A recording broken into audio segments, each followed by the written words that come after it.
নোয়াখালীর বিখ্যাত ডিম সুন্দরী পিঠার রেসিপি শেয়ার করব আজকে আপনাদের সাথে। এই পিঠাটা খেতে কিন্তু অনেক বেশি মজা লাগে।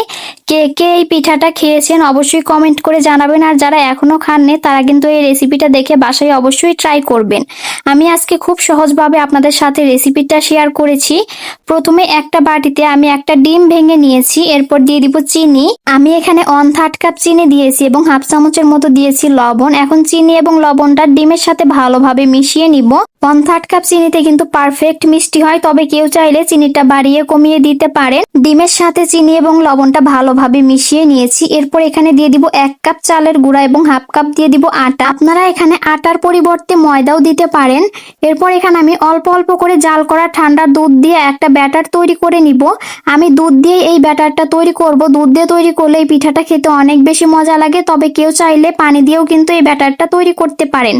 অল্প অল্প করে দুধ দিব, দিয়ে এইভাবে মাখিয়ে মাখিয়ে আমি ব্যাটারটা তৈরি করে নিব। আমি কিন্তু 3 থেকে 4 বার অল্প অল্প করে দুধ দিয়ে এরকম একটা ব্যাটার তৈরি করে নিয়েছি, দেখে নিশ্চয়ই বুঝতে পারছেন। এখন এই ব্যাটারটাকে আমি একটা সাইডে রেখে দিব। এরপর আমি আরো একটা ছোট বাটি নিয়েছি, বাটিতে এখন আরো একটা ডিম ভেঙে নিব। এরপর সামান্য একটু লবণ দিয়ে এই ডিমটাকে ভালোভাবে ফেটিয়ে নিব।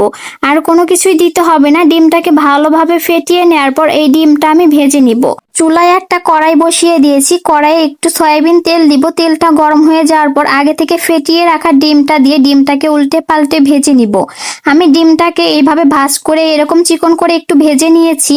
এখন এই ডিমটাকে তুলে আগে থেকে তৈরি করে রাখা পিঠার ব্যাটারের ভিতরে দিয়ে দিব। দিয়ে দেওয়ার পর ব্যাটারটা ভালোভাবে 2 সাইডে লাগিয়ে নিব।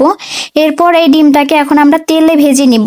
এইভাবে করে কয়েকবার ভেজে নিলেই কিন্তু হয়ে যাবে। একটা প্যানে আমি পরিমাণ মতো তেল দিয়ে গরম করে নিয়েছি। এরপর পিঠাটাকে দিয়ে উল্টে পাল্টে একবার ভেজে নিয়েছি।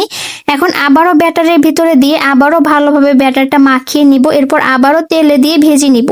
এই পিঠাটা ভাজতে কিন্তু খুব বেশি সময় লাগে না, অল্প সময়ের ভিতরেই কিন্তু পিঠাটা ভাজা হয়ে যায়। পিঠাটাকে আমি 2 বার ভেজে নিয়েছি। এখন আবারও তুলে ব্যাটার দিয়ে মাখিয়ে আবারও তেলে দিয়ে ভেজে নিব।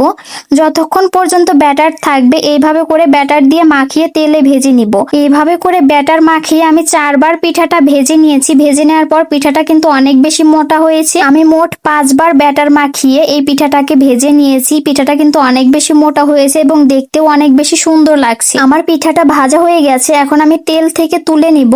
তুলে নেওয়ার পর পিঠাটাকে আমি সুন্দর মতো পিস পিস করে কেটে নিব। আপনারা আপনাদের পছন্দ মতো পিস করে পিঠাটা কেটে নিবেন।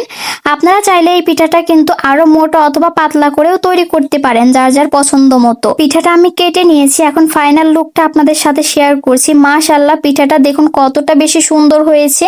পিঠাটা খেতে কিন্তু অনেক বেশি মজা হয়, আপনারা বাসায় অবশ্যই ট্রাই করবেন। নোয়াখালীর বিখ্যাত ডিম সুন্দরী পিঠাটা কে কে এখন পর্যন্ত খেয়েছেন তারা কিন্তু অবশ্যই কমেন্ট করে যাবেন। আর যারা এখনো খাননি তারা কিন্তু বাসায় অবশ্যই ট্রাই করে দেখবেন, খেতে অনেক বেশি মজা হয়। আমার আজকের এই রেসিপিটা আপনাদের কাছে ভালো লাগলে লাইক কমেন্ট শেয়ার করে দিবেন এবং চ্যানেলটি সাবস্ক্রাইব করে পাশেই থাকবেন। ভালো থাকবেন সবাই, আল্লাহ হাফেজ।